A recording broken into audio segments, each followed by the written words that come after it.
But here's the reality. As business people, we suck at understanding people. Terrible. And you might feel offended, and you should. Because we're bad at it. Because we don't identify people based on how they identify. We identify people based on these nice, neat little boxes that we put them in. Nice, neat little boxes. These neat little boxes make the world simple. Right? They're not accurate, but they are easy.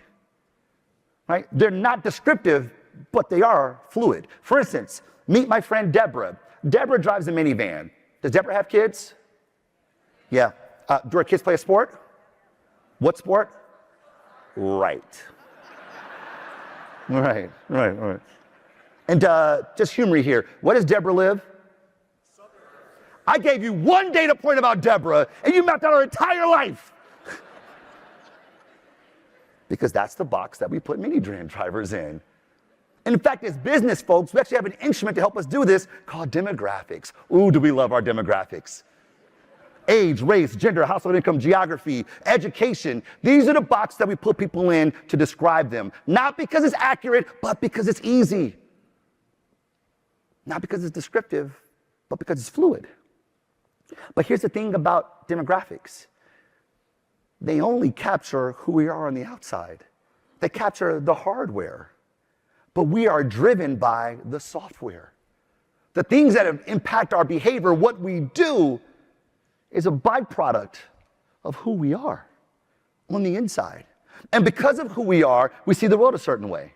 We have a set of shared beliefs and ideologies.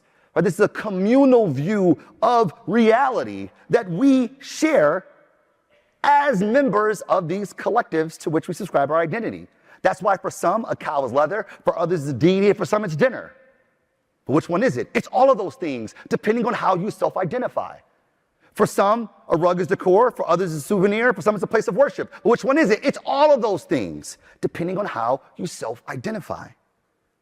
Because of who we are, we see the world a certain way. And because we see the world a certain way, we navigate the world a certain way. For instance, my name is Marcus Collins, I'm a Collins, and we believe family and church come first. That's what we believe.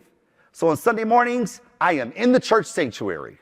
If I'm not, I get a passive-aggressive call from my mother that afternoon. How's your morning, Marcus? That's how she gets down. Now look, there are no stone tablets that I signed in blood saying that I'm going to go to church on Sundays. But I do that because that's just what people like me do. And every identifier, every set of identifiers that we use to signify who we are, we act accordingly.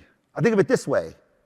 This rubric we go through. I am A, we believe this, therefore I. I am a Collins, we believe family and church come first, therefore Sunday mornings, I'm in the church sanctuary. Why? Because of my identity. The demographic labels that we put on people, they don't capture that at all, right? Gen Z, millennials, these things aren't real. They're based on demographics. And just because you put a name on it doesn't mean it describes what's on the inside. Sorry. This is about identity. Because think of it this way. Which Alex is more committed to running? Alex who likes to run or Alex who identifies as a runner?